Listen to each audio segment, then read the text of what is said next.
Have you ever wondered what it would be like to be strapped onto a 2,000-pound animal with no control? Well, that's what I'm going to inform you about: bull riding.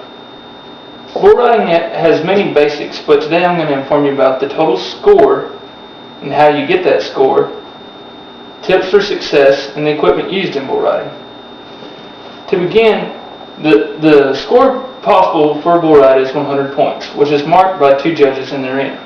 Half of that total is based on the performance of the bull and the degree of its difficulty. The judges look for the bull's good direction change, speed, obvious power, and the more of these characteristics that a bull displays during a ride, the higher the score for the bull. Unacceptable performance by a bull, however, can result in a re-ride, which is a choice by the rider to get on a different bull. The other half of the ride, however, is determined by the cowboy, the rider's ability to stay on the animal.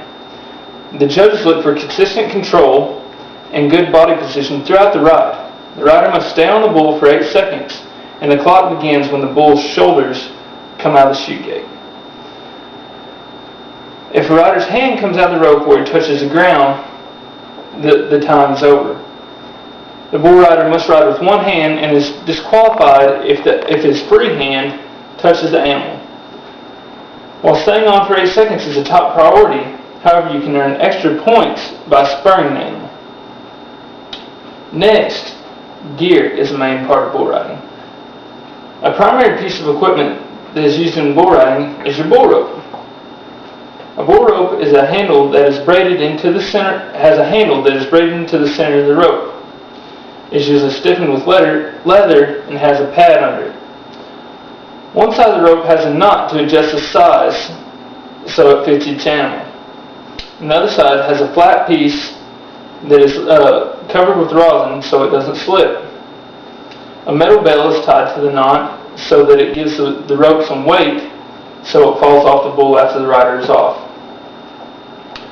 Another piece of equipment that is probably the most well-known piece of equipment in bull riding is the chaps. This is a piece of flair, if you would, that is added to give distinct coloring and some style to the bull rider. Also, bull riders are required to wear a protective vest. This is a impact foam vest that is on your chest and back that protects you from getting stepped on or horned, that reduces pain and injury. And also, to prevent rope burn on their riding hand, the rider must wear a leather glove.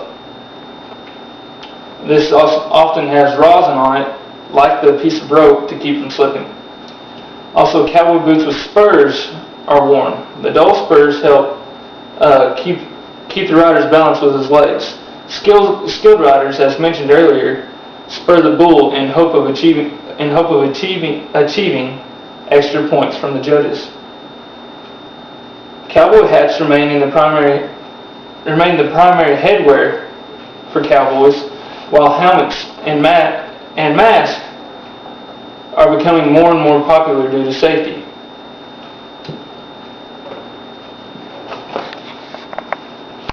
Here is a guide to the gear of bull riding, and it has numbered areas where each piece of equipment is to kind of show you what you're looking at. One is the headwear, which is your cowboy hat, your helmet. Then 2 is the vest, which is located right here. And 3 is your glove. And 4 is your rosin, which is on your rope. And 5 is your chaps, which is right here on the legs.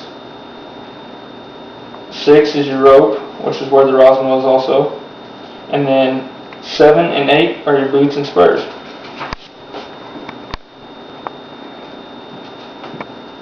And the next part of the basics of bull riding is some basic tips for success. The number one thing that can make a successful bull rider is your physical fitness. To be a decent bull rider, you must be in excellent shape. You're on top of a 2,000-pound animal. It's going to take all of your body's strength to remain on him for all 8 seconds. So some sheer strength is a must. You also need to be able to take a good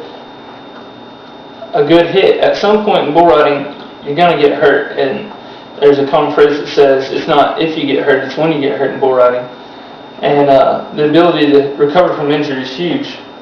If you can't rebound, jump up, and get out of harm's way, you won't last long in rodeo.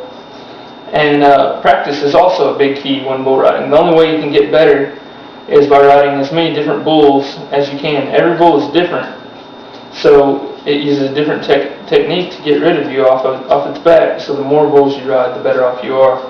And also, mechanical bulls are a good way to practice. So today I've informed you about the basics of bull riding, from the gear you need, some tips for success, and how you obtain your score in bull riding. So if you think you're ready to go get on a 2,000 pound animal, there's some basic tips for success.